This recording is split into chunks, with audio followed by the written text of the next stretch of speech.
Sarah Stockwell. I do registration and records for Crosstown High School, and this is a really brief tutorial on how to re-enroll a returning student for next year. So the very first thing that you're going to do is go to a web browser. I do highly recommend a web browser rather than doing it on the phone app. You just have a lot more functionality. So open up a web browser, go to crosstownhigh.schoolmint.net. There are no W's. It's just http://crosstownhigh.schoolmint.net. It'll take you to this login screen. If for some reason you don't remember your username or your password, this gives you the option to fill those in. But let's go. The very first screen that you are taken to, the main screen, is your student dashboard. From here, you're going to have every student that you currently have enrolled with us. So if you have more than one student, you'll see more than one section. From here, you're just going to be verifying a bunch of stuff. You've got the current grade. This particular student is in 9th grade and is re-enrolling in 10th grade for next year. This also lets you know where the re-enrollment year, what the re-enrollment year is for. So one of the nice things about doing it in the browser is that you automatically have the full screen in front of you. That's different from the phone app.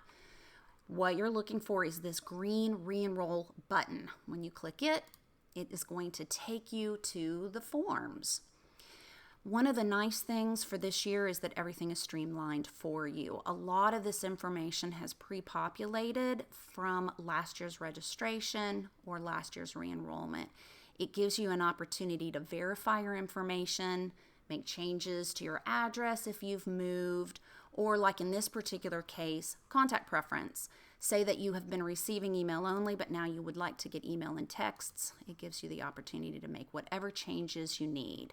You'll continue going to the bottom of the page where you can save and continue on to the next page of the form. The forms do take, 5 minutes to do. Now in this particular case, I'm going to go back to the home page because I want to point out just a couple of things.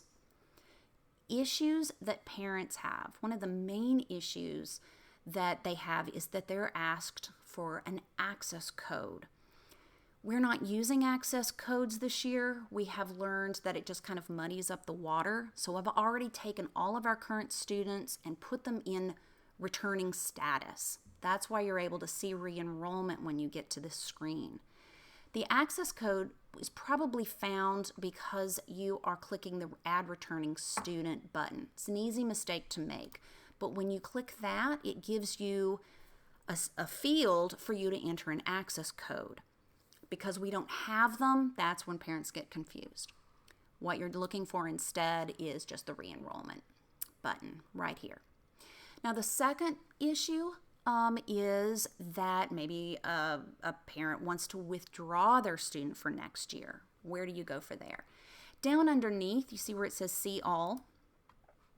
When you click that, you're going to be given as a drop down the previous years that your child was a student at Crosstown High.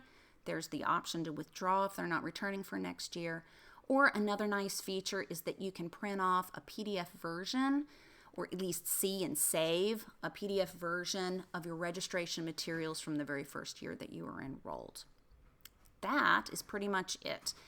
I'll point out these last two tabs up here. Family Profile, very simple, gives you information on parents and students, and then Account Settings allows you to change your password, change a username, and then this is again another easy way to change contact preference. If you have any additional questions, please contact Crosstown High's office and we can help you with any questions that you have.